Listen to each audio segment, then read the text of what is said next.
বাংলাদেশের মানুষ নিরাপত্তা না দিতে পারে, আপনারা যদি মির্জা আব্বাসকে সংসদে নিয়ে যেতে চান, বিএনপির গুন্ডা মাস্তানদেরকে নিয়ে যেতে চান, তাহলে বলেন আমরা মাঠ থেকে উঠে যাই। সন্ত্রাসী হামলা যারা নেতৃত্ব দিয়েছে, আসাদুজ্জামান মাসুদ ভুঁইয়া সাবেক আহ্বায়ক, হাবিবুল্লাহ বাহার ছাত্রদল, শাহিদিন মল্লিক সাবেক আহ্বায়ক সদস্য ছাত্রদল, শরীফ সাবেক যুগ্ম আহ্বায়ক ছাত্রদল হাবিবুল্লাহ কলেজ ইউনিট, শাহিন খান উনি হলে প্রশ্ন পাশে হলে বহিষ্কার হয়েছে, উনিও আজকে নেতৃত্ব দিয়েছে, হায়াত জিয়া আশরাফি আহ্বায়ক সদস্য ছাত্রদল, এবং এরও কারো ছাত্রত্ব নাই। আমাকে যারা রিসিভ করেছে ওদের সবার ছাত্রত্ব ছিল। এবং এটার যে আজকে মাস্টার প্ল্যানের যে নেতৃত্ব দিয়েছে উনি মির্জা আব্বাসের ভাগিনা আদিত্য। জনগণ আমাকে যদি সুযোগ দেয় তাহলে আমি কাজ করব, আর যদি ভোটে আমি জয়ী না হই তারপরেও আমি ঢাকা আটে কোনো সন্ত্রাসের ইনশাল্লাহ রাজত্ব রাখবো না। এটা বাংলাদেশের সামনে আমার কমিটমেন্ট। আমি সন্ত্রাস, চাঁদাবাজ, দুর্নীতির বিরুদ্ধে ইনশাল্লাহ লড়ে যাব।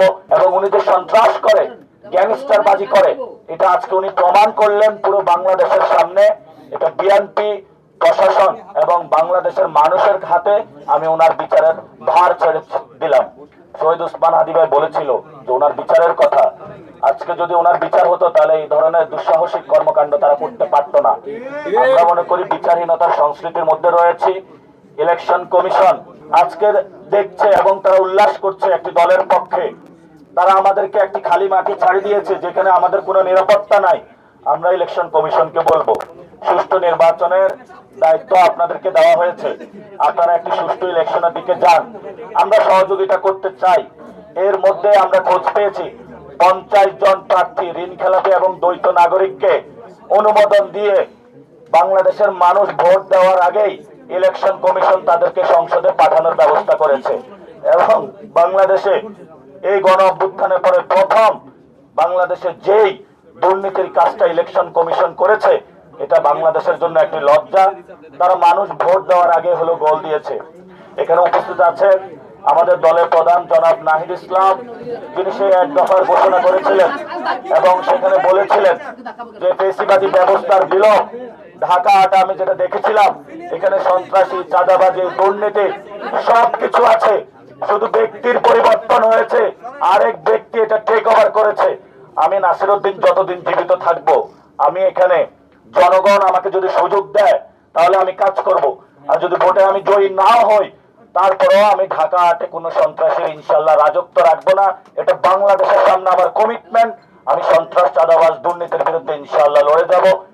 এবং আজকে এখানে আমাদের ঢাকা 8 আসনের আসন পরিচালক পল্টন থানার আমির জামায়াত ইসলামের শাহিন আহমেদ খান, ওনাকেও অনেক আঘাত করেছে, ভাইরা রক্ষা করেছেন, ছাত্র শিবিরের ভাইরা, ছাত্র শক্তির ভাইরা, আপনারা দেখেছেন অনেককে আঘাত করা হয়েছে। এখন আমি আপনাদের সামনে নামগুলো বলবো, তারপরে জনাব নাহিদ ইসলাম কথা বলবেন। আজকে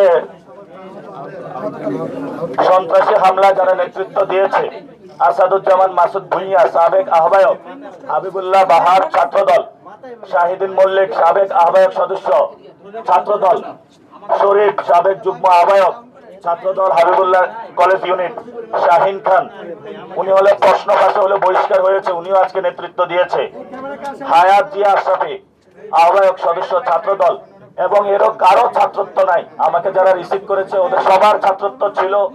এবং এটার যে আজকে মাস্টার প্ল্যানের যে নেতৃত্ব দিয়েছে উনি মির্জা আব্বাসের ভাগিনা আদিত্য।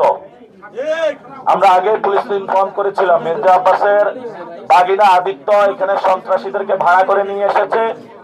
সে অনেক পরিকল্পনা করছে আমাদের উপর অ্যাটাক করার জন্য, আজকে সে শুরু করেছে।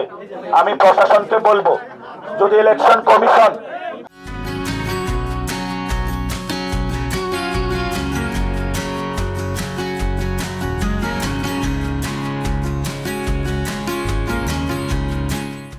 বাংলাদেশের মানুষ নিরাপত্তা না দিতে পারে, আপনারা যদি মির্জা আব্বাসকে সংসদে নিয়ে যেতে চান, বিএনপির গুন্ডা মাস্তানদেরকে নিয়ে যেতে চান, তাহলে বলেন আমরা মাঠ থেকে উঠে যাই।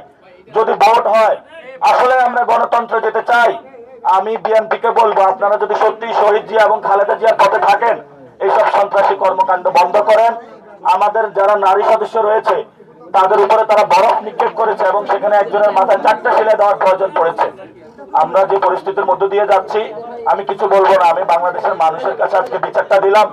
বাংলাদেশের মানুষ ইনশাআল্লাহ আগামী 12 তারিখে তারা গণভোটে হ্যাঁ এবং শাপলাকলি দাঁড়িপাল্লাকে জয়যুক্ত করে এসব সন্ত্রাসীদের বিচার করবে। ইনশাল্লাহ বাংলার মাটিতে তাদের বিচার হবে, ইনশাল্লাহ হবে।